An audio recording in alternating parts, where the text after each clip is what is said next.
Imagine living in a world where the war around you never ends, where every rustle in the jungle is the enemy, every radio message is a trick, and surrender is unthinkable. That was the reality of one man who kept fighting long after World War II was over. Before we dive into his extraordinary story, tell me, where are you watching from? Drop it in the comments below. Hiroo Onoda was born in 1922 in Kainan, Wakayama Prefecture, and conscripted into the Imperial Japanese Army in 1942. After training at the Nakano School, where officers were prepared for guerrilla warfare and intelligence operations, he was commissioned as a second lieutenant.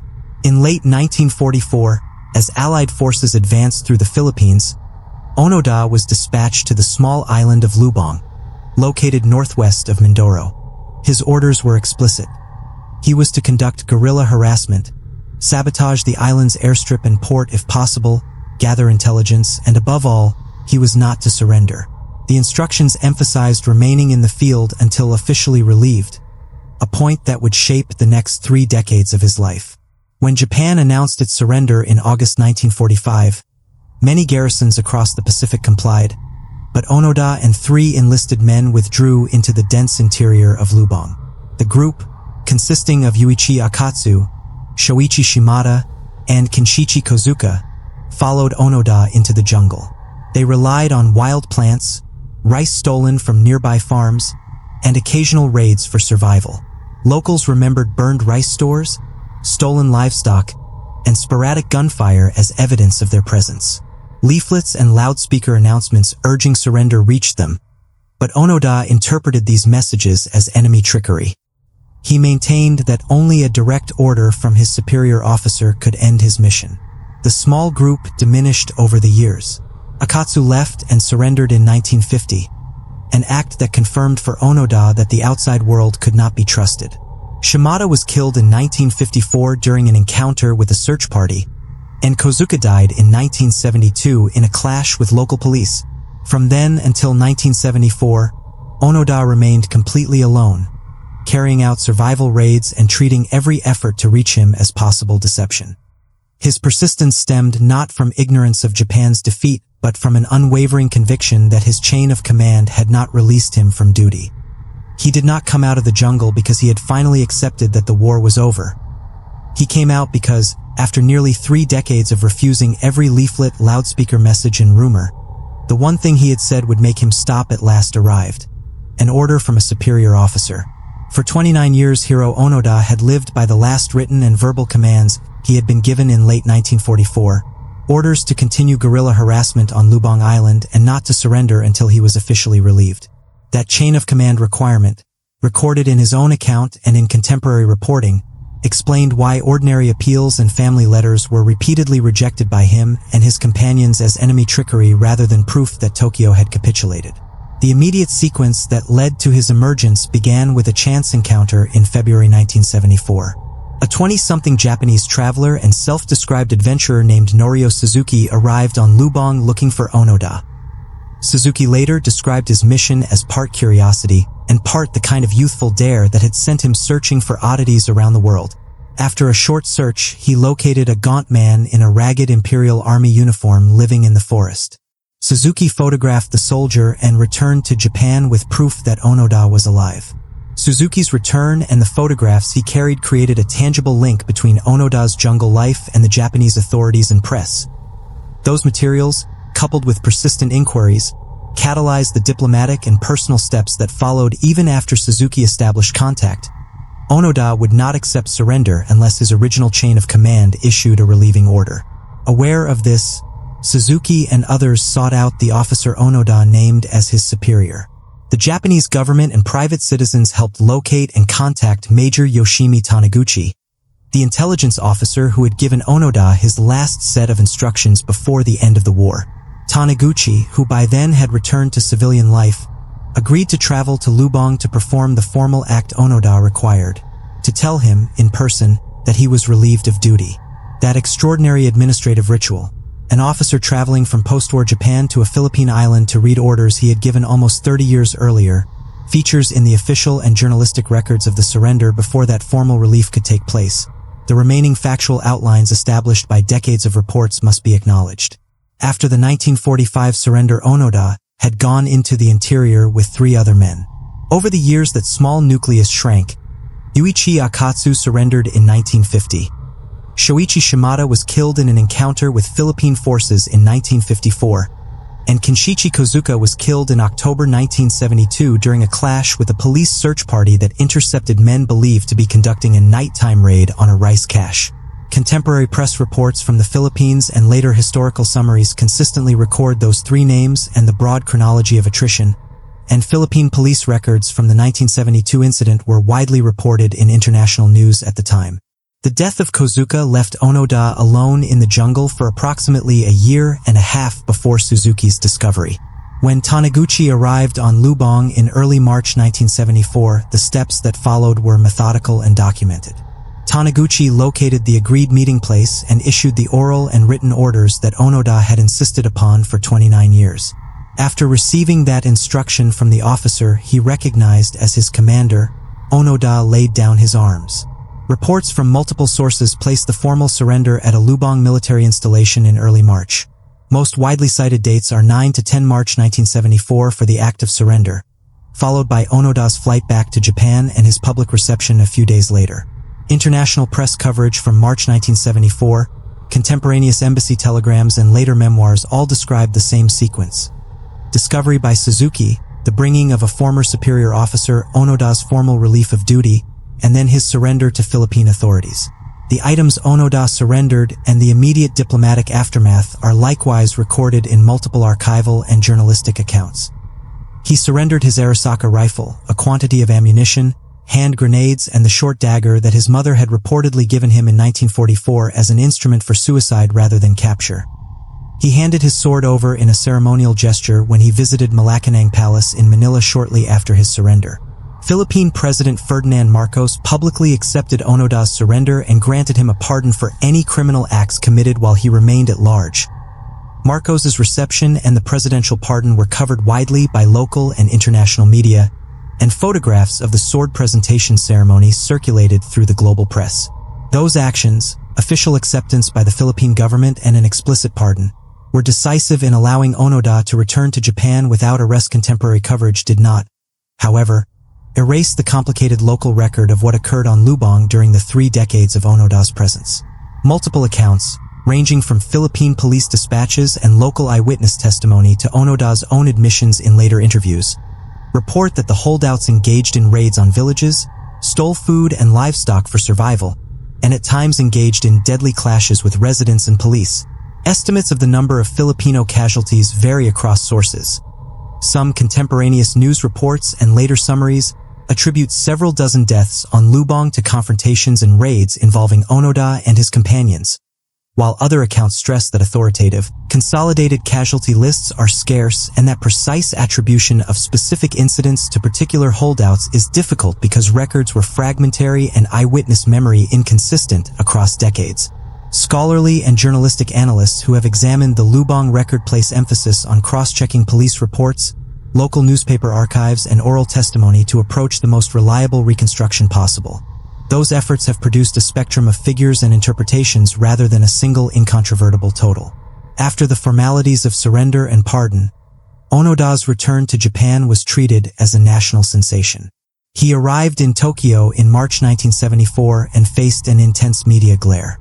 Japanese newspapers and television covered his story extensively.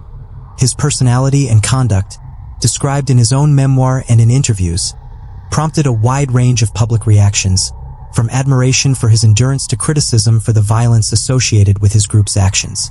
Onoda published an autobiographical account, No Surrender, My 30-Year War, in 1974. That book, plus his public appearances and the widely disseminated photographs of his return, became primary source material for later historians. He later emigrated to Brazil for several years, and then returned to Japan to run a nature school. His later life and death in 2014 received obituaries in major international outlets that repeated and summarized the factual arc of the Lubang episodes. When Onoda laid down his arms in 1974, the symbolic drama overshadowed the painstaking and sometimes painful work of reconciling what had actually happened on Lubang between 1945 and 1974. For Japanese readers and the wider world, the image was clear. A man emerging from the jungle still carrying a functioning rifle, formally surrendering his sword to Ferdinand Marcos. But for the residents of Lubang Island, there was a far more complex ledger.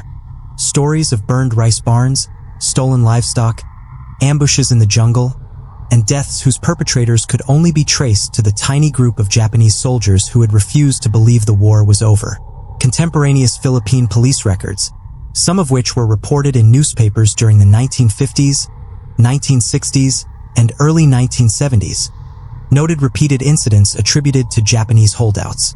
These included nighttime thefts of rice and coconuts, the slaughter of cattle, and shootings when villagers or constables confronted the raiders. The October 1972 death of Kinshichi Kozuka was reported in both Philippine and international media. Police on Lubang said that he and another man had been spotted trying to burn rice that had been harvested by farmers, leading to an exchange of fire in which Kozuka was killed. The report specified that Kozuka was still carrying a functioning weapon and was in company with another man later presumed to be Onoda. Attempts to tally the civilian toll produced conflicting figures. Some Philippine press accounts from the 1970s claimed that as many as 30 civilians had been killed over the decades in clashes with Onoda's group. Other reports offered smaller numbers or spoke of several or a dozen deaths. Scholars reviewing the available evidence in later decades stressed that the surviving documentary trail was incomplete. Not every police report survived, and villagers' memories often mixed different encounters. Onoda himself admitted in interviews and in his 1974 memoir that he and his men had stolen food, carried out raids, and used force when confronted, but he did not provide a detailed accounting of how many people had died as a result. The discrepancy between local memory, police records, and Onoda's own partial admissions remains one of the most enduring unresolved aspects of the story. Leaflets, letters, and broadcasts form another layer of official anomaly. U.S. and Philippine forces, sometimes with Japanese assistance, repeatedly dropped leaflets over Lubang throughout the late 1940s and 1950s. These included reproductions of the imperial rescript ending the war and personal letters from family members. Eyewitness testimony collected later indicated that Onoda and his companions examined the papers carefully but concluded they were fabrications. At times they pointed to spelling errors, odd printing quality, or the unnatural presence of photographs as evidence the documents were counterfeit. Contemporary Japanese and U.S. reports confirm that genuine leaflets were produced in bulk, but their reception by holdouts like Onoda demonstrates the deep mistrust cultivated by his training, to assume deception unless proven otherwise. That mistrust of official messages became a central technical anomaly in the narrative, the unusual case of a soldier who had to be approached through the literal recreation of his original command structure rather than through printed orders or radio messages. Another area where accounts diverged concerns the treatment of Onoda by the Philippine authorities immediately after his surrender. Marcos's pardon is well documented. He accepted Onoda's sword at Malacanang Palace and announced that the former officer would not face trial. Yet, in some Philippine press reports and in recollections from Lubang residents, there was frustration that a man connected to years of fear and sporadic killings was celebrated abroad as a kind of folk hero. These tensions illustrate the gap between the official record, one of magnanimity, pardon, and closure, and the human accounts of those who had lived with the consequences of his continued war. Japanese sources also reflect discrepancies in the way his legacy was framed. In Tokyo, he was greeted with crowds and a mix of admiration and bewilderment. His memoir, published within months of his return, emphasized his fidelity to duty and his conviction that he was following the strictest interpretation of his orders. Critics in Japan and abroad, however, pointed out that this interpretation came at the cost of Filipino lives, a subject the book only touched upon obliquely. The contrast between official narratives, celebratory in Japan, forgiving at the level of the Philippine presidency, but painful in Lubang, remains one of the clearest examples of how the same set of facts was filtered differently through national, local, and personal lenses. Historians later examining the Lubang files noted another technical issue. Some Japanese military records from late 1944, including the orders given to Onoda, were destroyed in the final months of the war. The surviving testimony of Major Yoshimi Taniguchi, who in 1974 formally relieved him of duty, thus became one of the only points of verification for Onoda's insistence that he had been told never to surrender. Because those records were not available for comparison, scholars must rely on Taniguchi's account, Onoda's recollections, and secondary wartime documents describing general orders for guerrilla units. This lack of documentary redundancy created an official gap. The extraordinary act of bringing Taniguchi back to Lubang was both a symbolic ritual and, effectively, the only available method to meet the evidentiary threshold Onoda demanded. Even small details, such as the exact number of rounds of ammunition Onoda possessed when he surrendered, differ across reports. Some newspaper accounts listed hundreds of rounds, others a smaller figure. The general agreement is that he still had usable weaponry and explosives, a fact that underscored how real the danger to local residents remained until the moment he emerged. Photographs from March 1974 showing him in uniform with his Arisaka rifle were widely reprinted and became the enduring visual proof that his war had truly lasted 30 years beyond its official end.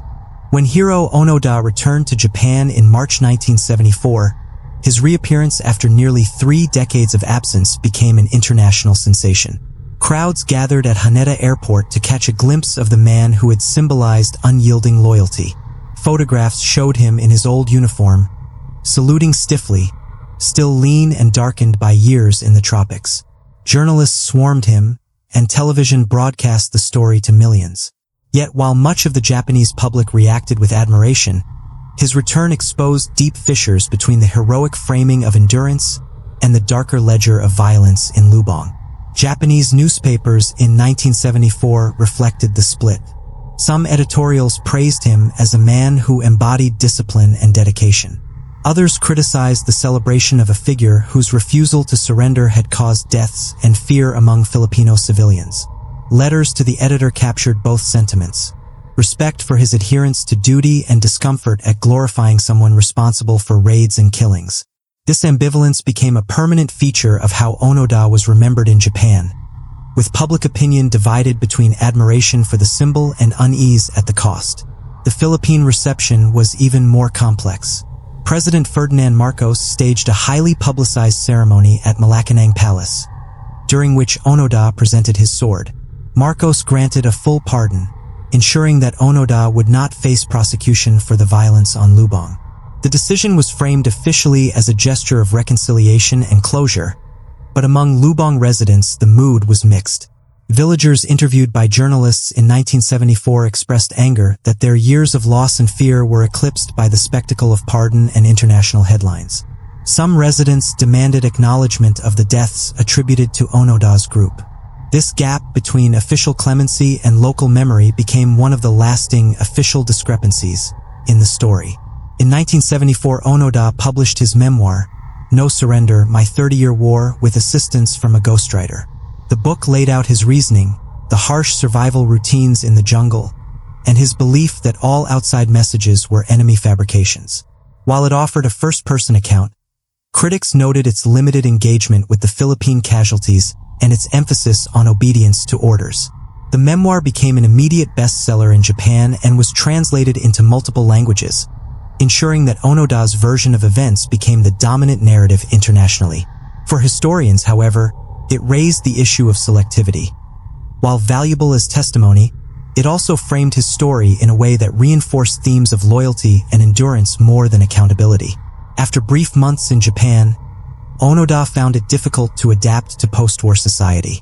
Japan in the mid-1970s bore little resemblance to the militarized empire he had left in 1944. He complained in interviews that the country had become weak and too commercial. In 1975, he emigrated to Brazil, where he purchased land and began raising cattle in Mato Grosso do Sul, joining an established Japanese immigrant community. Reports from the time noted that he lived there for more than a decade, occasionally returning to Japan for visits.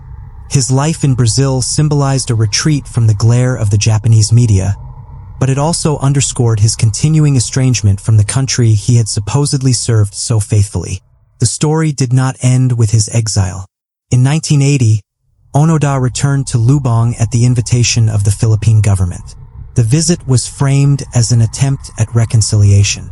He met with villagers, apologized publicly for the suffering his actions had caused, and donated money for local schools. Press coverage recorded his words acknowledging the pain inflicted on the community. The event was symbolic, an effort to bridge the gap between the myth of the loyal soldier and the memory of those who had lost relatives in the raids. For some residents, the apology was meaningful. For others, the scars of decades of fear could not be erased. The 1980 return to Lubang became a crucial milestone, recorded in both Japanese and Philippine newspapers, in which Onoda acknowledged the human cost of his war.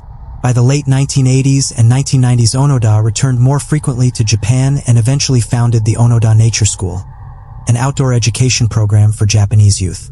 The school reflected his conviction that discipline, endurance, and survival skills were lacking in modern society. His educational projects were covered positively in Japanese media, reframing him less as a former soldier and more as a mentor figure for children. Yet even here, critics pointed out the irony that training based on his wartime philosophy was being marketed as character building, when its origins lay in an unyielding obedience that had prolonged suffering on Lubang. Internationally, Onoda's case inspired reflection on other Japanese holdouts. The phenomenon was not unique. Other soldiers in Guam and elsewhere had also remained hidden for years after 1945, but none for as long as Onoda. Scholars compared his story with those of Shoichi Yokoi in Guam, discovered in 1972, and Taro Nakamura in Indonesia, surrendered later in 1974. The differences highlighted variations in training, personality, and circumstance. Unlike Yokoi, who surrendered when discovered, Onoda had required a formal command to be relieved. Unlike Nakamura, who was of Taiwanese origin and returned quietly, Onoda became a global figure. These comparisons reinforced both the uniqueness of his case and its role in shaping broader public understanding of the Japanese holdout phenomenon. Onoda lived into the 21st century, dying in Tokyo in January 2014 at the age of 91. His death was reported worldwide, with obituaries in major newspapers summarizing the Lubang episode as one of the most extraordinary of the post-war era. The obituaries, while respectful, again revealed the persistent duality: admiration for his personal endurance and loyalty, but reminders of the suffering caused in the Philippines. In Lubang, local residents interviewed after his death reflected on both the hardship and the gestures of reconciliation. In Japan, the Onoda Nature School and his autobiography kept his name alive as a symbol of survival. Internationally, he remained a reference point for discussions about loyalty, denial, and the human costs of war's long tail. By the time Hiroo Onoda stepped out of the Lubang forest in March 1974, he was not the only Japanese soldier discovered decades after 1945, but he was the most famous. Other cases had surfaced in Guam, Indonesia, and elsewhere in the Pacific. The earlier discovery of Sergeant Shoichi Yokoi in Guam in 1972 had already startled the Japanese public. Yokoi had hidden for 28 years, but unlike Onoda, he had surrendered when found and expressed shame for having survived while his comrades had perished. Later in 1974, Taro Nakamura, a conscript of Taiwanese origin, emerged from the Indonesian jungle. Yet it was Onoda who commanded the most international attention because of his rank, the deliberate violence of his long resistance, and the extraordinary necessity of bringing back his commanding officer to end his mission. The comparison with other holdouts underscores a technical anomaly. Most isolated soldiers, when faced with overwhelming evidence or direct confrontation, eventually surrendered. Onoda's refusal for 29 years hinged not on ignorance of Japan's surrender. He had seen leaflets, heard broadcasts, and even examined personal letters, but on his absolute insistence that only a formal order from his direct superior could release him.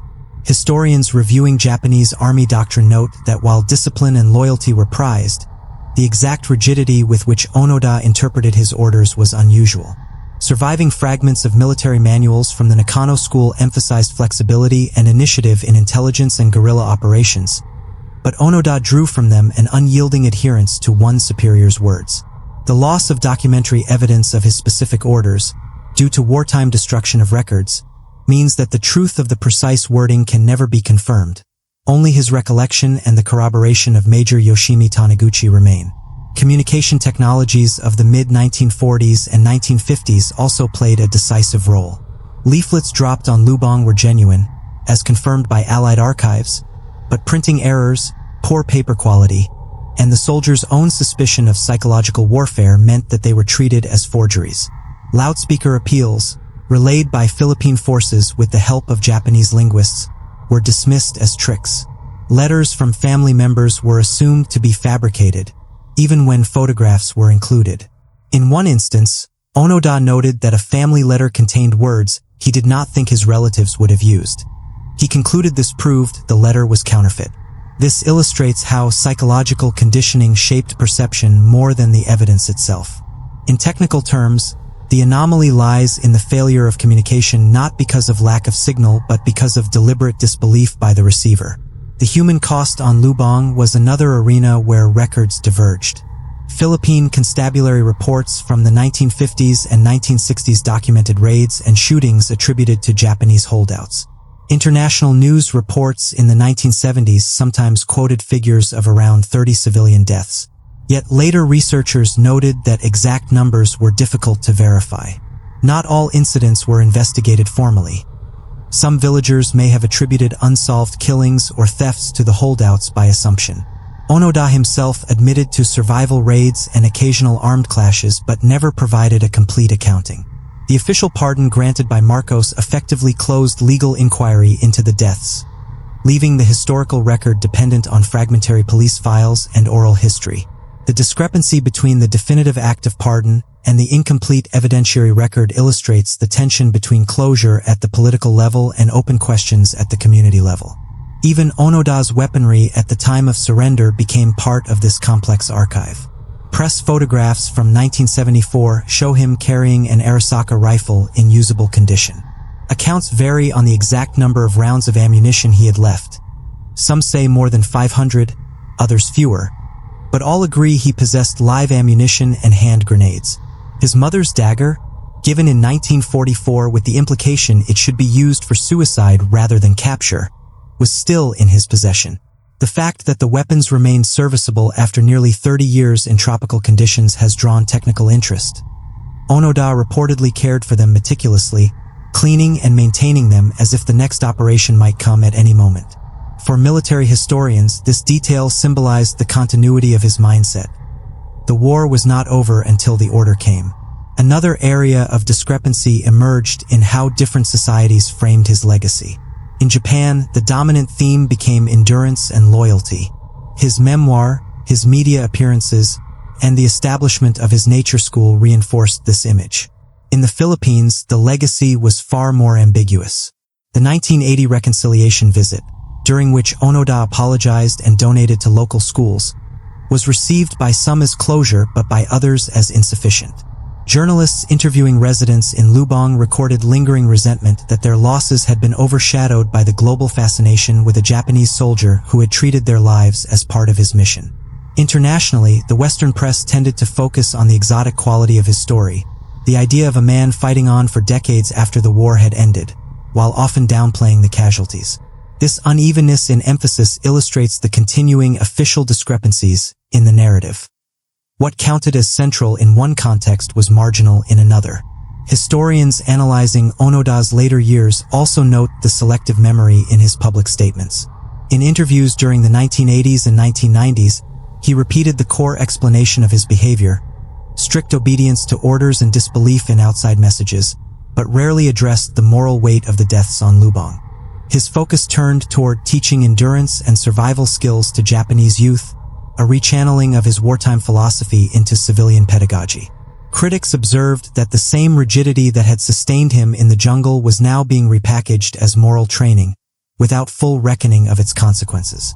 The persistence of this selective framing shows how an individual's testimony can shape historical memory, sometimes obscuring as much as it reveals.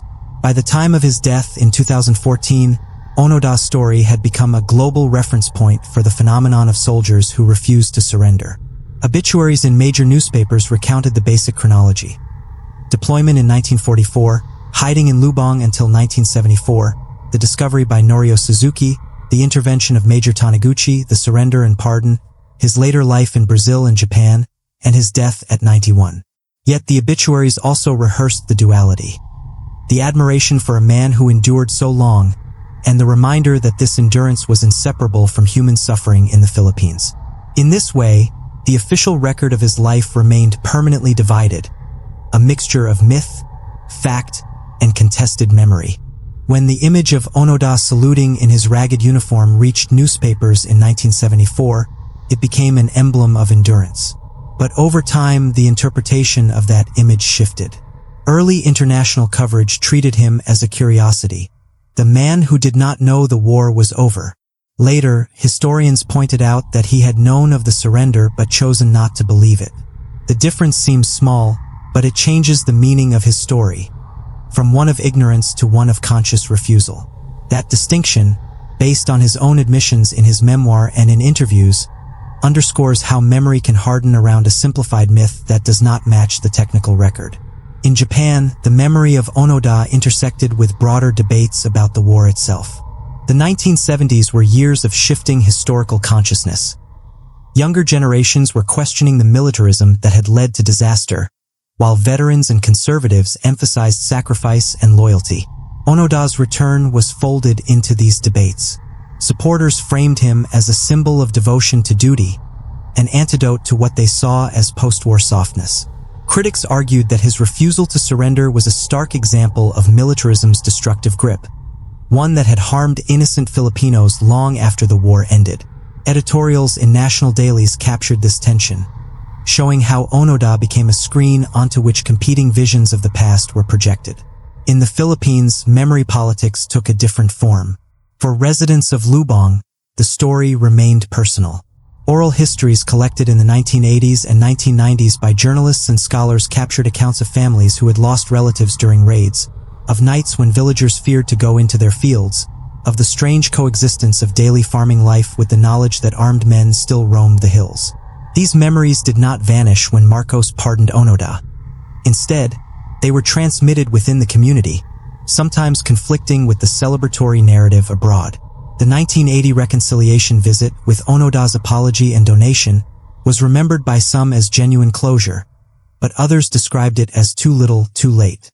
In this way, the human accounts of Lubang preserved an alternative history, less about endurance, more about fear and loss. Historians examining the technical record encounter persistent anomalies. One involves the loss of Japanese military documentation. Because many records were destroyed in 1945, including field orders, researchers cannot verify the exact wording of the instructions Onoda received. What survives are testimonies, his own, Taniguchi's, and the broader doctrinal background from the Nakano school. This absence of documents forces reliance on memory, which itself can shift over time. It also creates an official discrepancy. Japan's government could neither confirm nor deny the specifics of the orders that had bound him for 3 decades. That vacuum of paperwork meant that the entire episode hinged on oral confirmation in 1974, a fragile basis for an international event. Another technical anomaly involves the number of casualties. While some Philippine press sources cite 30 deaths, others mention smaller figures. Police records confirm individual incidents, particularly the 1972 clash that killed Kozuka, but do not provide a comprehensive tally. Historians who attempted to compile figures faced problems of attribution. Not all killings were conclusively linked to Onoda's group, and villagers sometimes attributed any unexplained violence to the Japanese in the hills. The pardon by Marcos closed off legal inquiry, leaving the discrepancy unresolved. This lack of definitive figures has fueled continuing debates, with some Japanese commentators minimizing the toll, while Philippine voices stress the lived trauma. Onoda's own selective storytelling shaped much of what is known. His memoir and later interviews emphasized his sense of mission, the hardship of jungle survival, and his disbelief in surrender. He described stealing food, hiding in the forest, and engaging in skirmishes, but he did not offer systematic detail about casualties. Historians thus face a challenge. The main surviving first-person account omits key aspects of the story most relevant to Lubang residents. This imbalance highlights a recurring problem in war history. The loudest voice is not always the most complete, and the official narrative can be dominated by the perspective of the perpetrator rather than the victims. Memory politics also extend to how Onoda is remembered abroad. In Western media, his story is often retold as an oddity, a tale of a man frozen in time. Documentaries and news features frequently replay the moment of his surrender, sometimes without mentioning the deaths on Lubang. This framing illustrates an official discrepancy between entertainment value and historical accountability. The simplification into a human curiosity erases the complexity of what actually happened and reinforces a myth that is at odds with the technical record.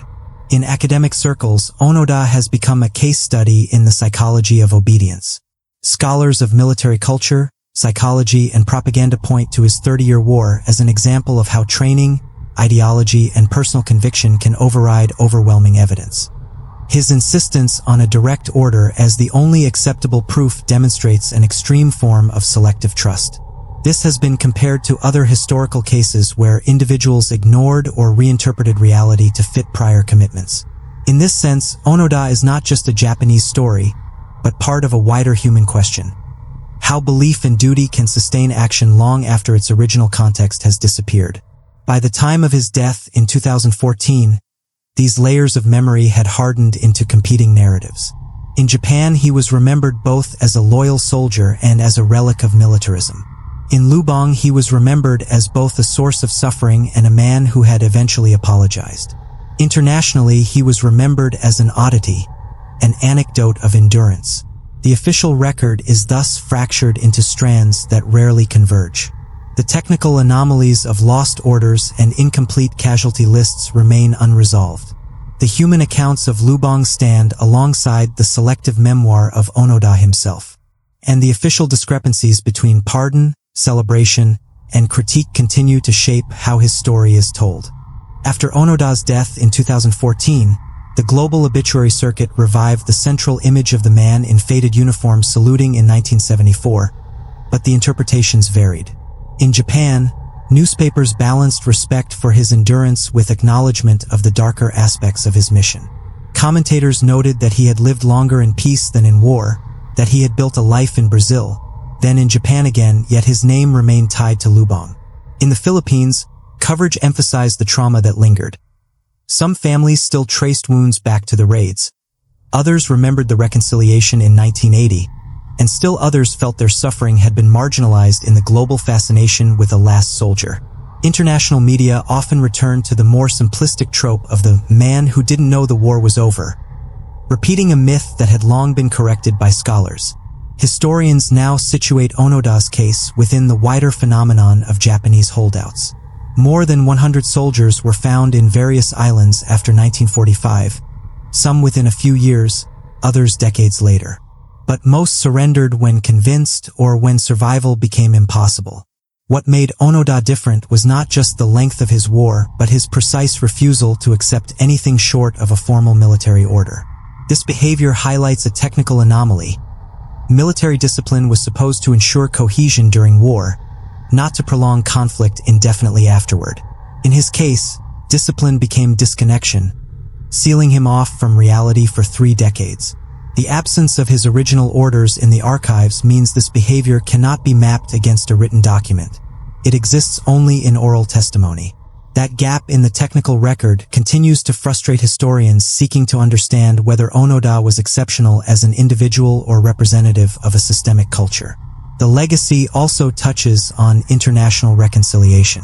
Marcos's pardon in 1974 solved the immediate diplomatic problem, but it created an official discrepancy. By erasing legal responsibility, it allowed Onoda to reintegrate into society without judicial process, while leaving Lubang families without a formal avenue for redress. The discrepancy widened in 1980 when Onoda's donation to Lubang schools was presented by some Japanese outlets as generous restitution, but remembered by many locals as insufficient. This divergence illustrates how reconciliation can be declared at the political level but remain contested at the human level. The educational dimension of his post-war life further complicates the legacy. At the Onoda Shurzenjuku, he trained young Japanese in survival skills, resilience, and endurance. For supporters, this was a way to transform the values of persistence into peaceful pedagogy. For critics, it was a form of myth-making, in which the endurance of a holdout soldier was reframed as a virtue without confronting the harm it had caused. The selective emphasis on survival techniques, not on the ethical costs, reveals another official discrepancy. The story as taught in Japan often omitted or minimized the Philippine civilian perspective. Human accounts from Lubang continued to circulate, often outside official history. Interviews collected in the decades after his surrender show how villagers passed down stories to younger generations. Warnings about the years when going into the forest meant risking an encounter with armed men, or recollections of funerals after shootings. These oral histories resist the simplification of Onoda into a symbol of loyalty. They keep alive the memory of fear and loss, even as tourism brochures and international documentaries frame Lubang primarily as a site of curiosity. In this sense, the villagers' accounts preserve a counter-history, grounded in lived experience rather than external fascination. Globally, Onoda's case has entered discussions in military ethics and psychology. Analysts use him to illustrate the dangers of rigid obedience, the resilience of belief under isolation, and the ways in which individuals construct reality when cut off from verification. His story has been compared to cases of sect members, political prisoners, and even astronauts, all contexts where perception and belief must be managed in isolation.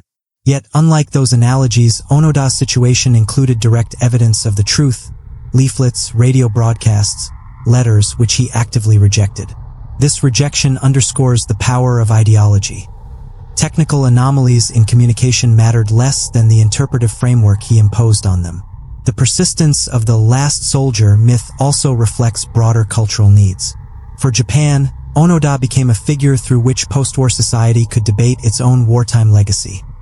Was his loyalty admirable or tragic? For the Philippines, he became a reminder that the costs of the war extended beyond 1945, into the everyday lives of villagers for 30 more years.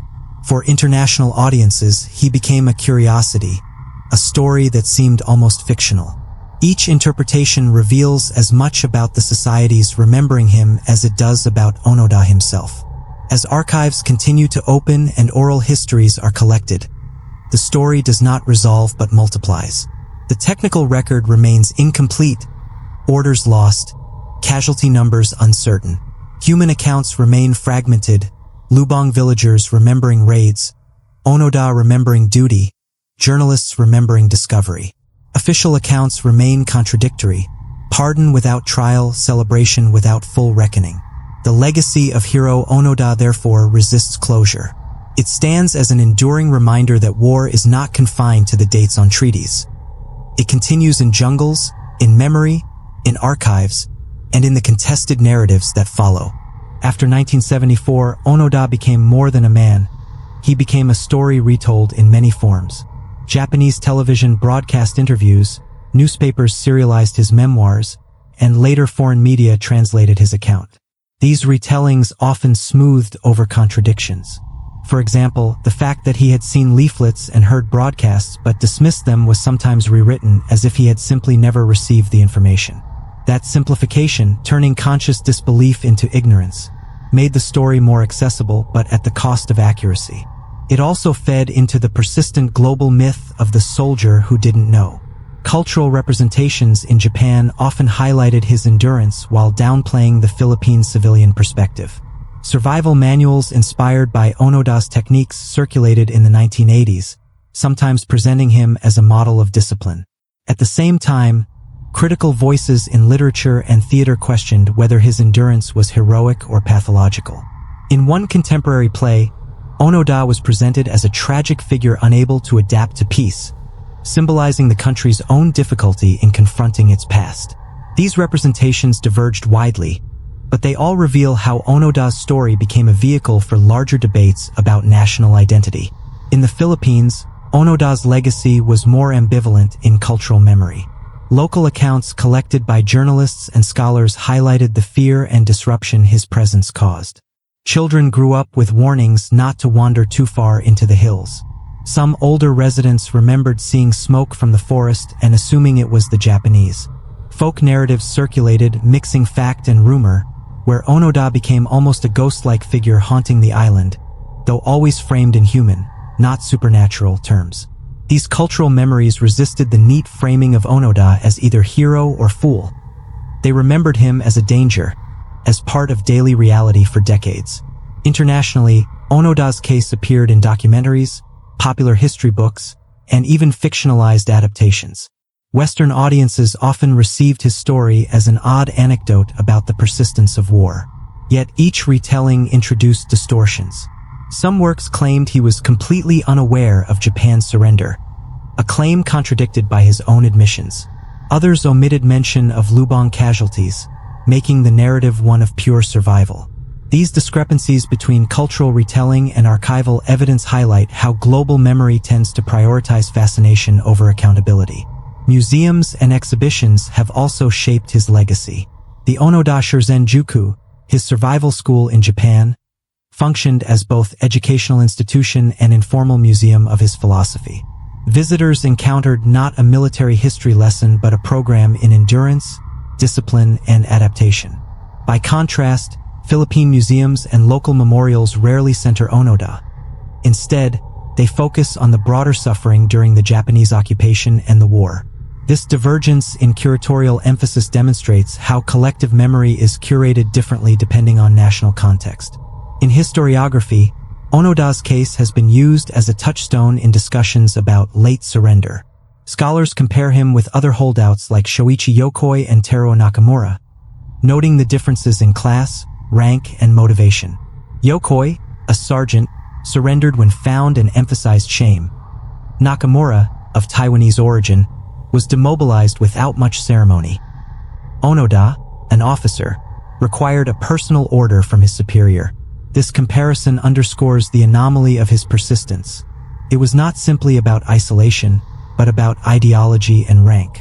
Historians use this contrast to argue that the Japanese military system produced diverse responses, but Onoda's was the most extreme. Cultural memory has also been shaped by anniversaries. In 1995, the 50th anniversary of Japan's surrender, Onoda gave interviews reiterating his justification for staying hidden. He insisted that his actions were logical within his framework of duty. This insistence both reinforced his legend and deepened controversy. In Japan, conservatives highlighted his loyalty, while progressives pointed out the moral blindness of ignoring civilian deaths. In Lubang, anniversary coverage reopened wounds, as villagers were asked again to comment on the years of raids. The cyclical return of his story at anniversaries illustrates how history is not static but reactivated by commemorative culture. Popular culture occasionally reimagined Onoda in ways that blurred fact and fiction. Novelists and filmmakers outside Japan used his story as inspiration for characters who embodied obsession, loyalty, or denial. These fictionalized versions often erased the specific Filipino context, treating the jungle as a generic backdrop. This erasure reveals another official discrepancy. While Onoda's endurance became universalized, the actual community most affected, Lubang, was sidelined. Academic interest has also extended into the psychology of isolation. Case studies compare Onoda's selective perception to phenomena observed in long-duration confinement or extreme environments. Psychologists note that isolation does not by itself produce delusion. Rather, it magnifies pre-existing belief structures. Onoda's belief that only his commanding officer's order counted as valid was consistent with military indoctrination, but isolation made it absolute. This analysis transforms his 30 years not into a mystery but into a predictable outcome of certain training combined with specific conditions. In the 21st century, digital culture has revived interest in Onoda through online articles, short documentaries, and social media retellings. Here the myth of the soldier unaware persists, often stripped of context. Memes and viral posts emphasize the absurdity of fighting a war decades after its end, rarely mentioning Lubang's civilians or Marcos's pardon. This circulation of simplified narratives ensures that the factual complexities remain overshadowed by the entertaining version of the story. The persistence of these cultural distortions reflects broader patterns of memory. Onoda's 30 years are not remembered in the same way in Tokyo, Manila, or New York. Each place emphasizes what fits its own narrative needs: endurance, victimhood, or fascination. This divergence mirrors the unresolved discrepancies in the historical record itself, Orders lost, casualty numbers unclear, testimonies contradictory. Just as the technical archive is incomplete, so too is the cultural memory fractured. When Hiroo Onoda died in 2014 at the age of 91, obituaries around the world repeated the same shorthand. He was the last Japanese soldier to surrender. That was not strictly accurate. Teruo Nakamura, discovered in Indonesia in late 1974, technically surrendered after him. But the phrase had hardened into journalistic cliché. The persistence of this simplified epitaph reflects the pattern that has marked his entire story. The collision between fact and myth, between the archival record and the needs of memory. Even at the end of his life, the narrative about him was shaped as much by storytelling as by evidence. Looking back across the decades, it is striking how the technical anomalies, human accounts, and official discrepancies refuse to align neatly. The first anomaly lies in the matter of his orders.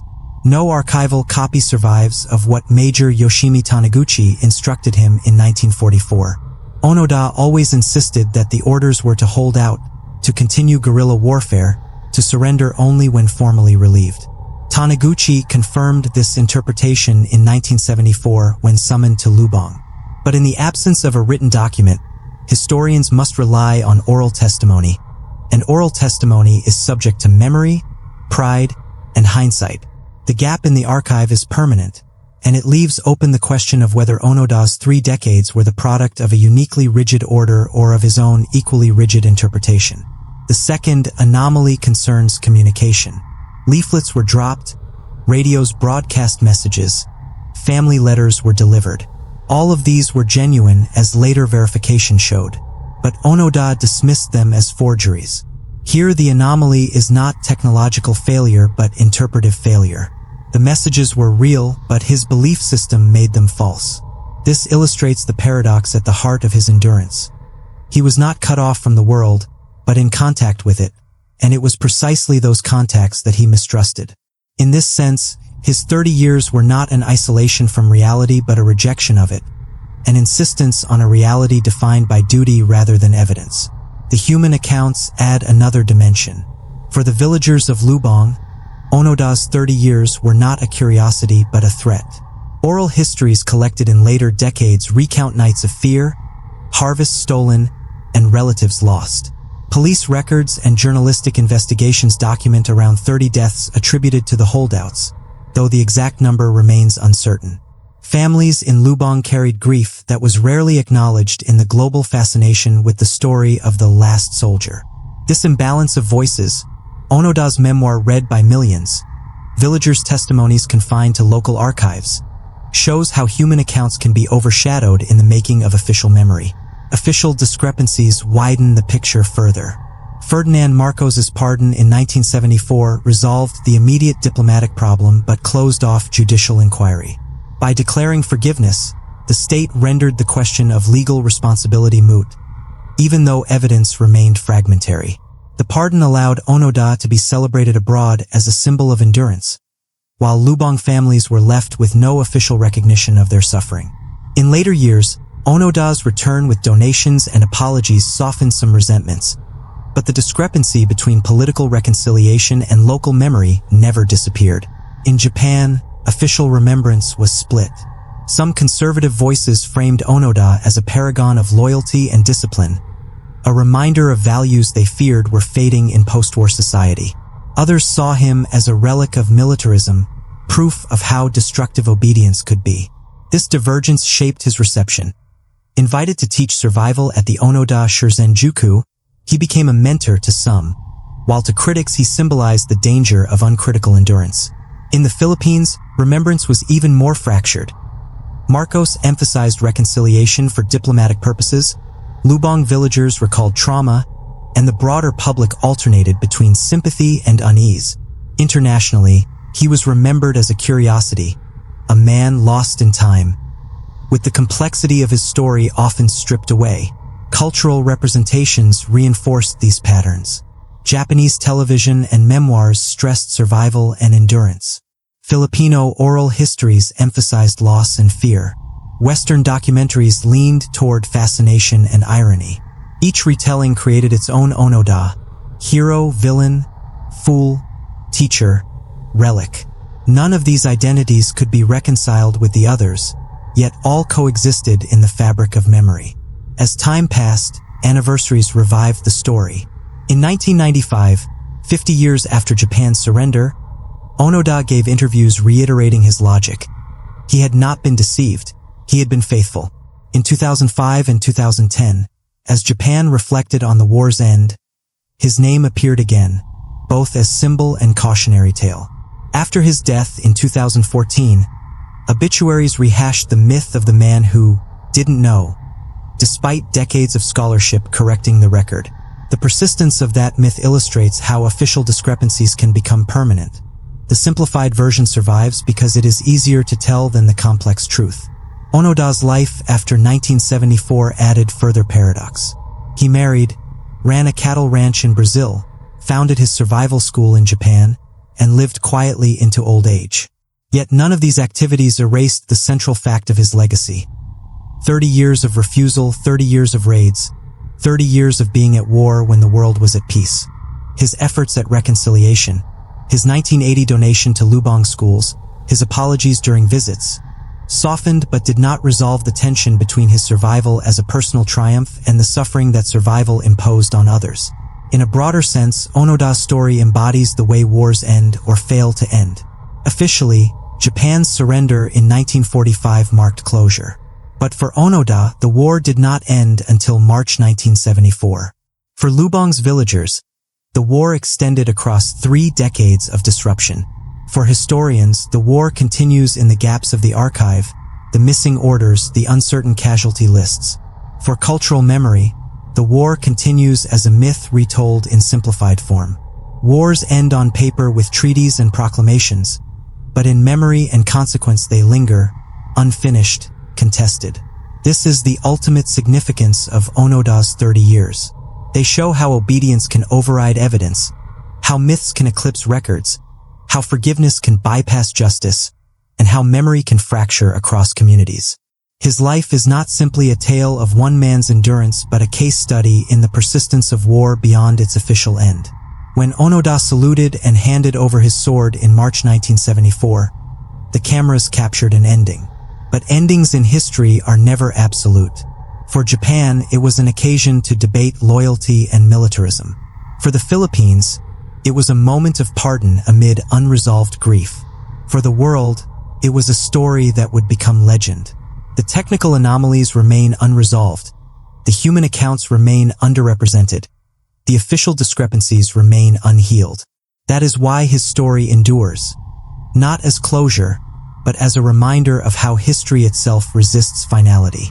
And that brings us to the end of Hiroo Onoda's unbelievable journey. A story that reminds us how history can linger long after the final shots are fired.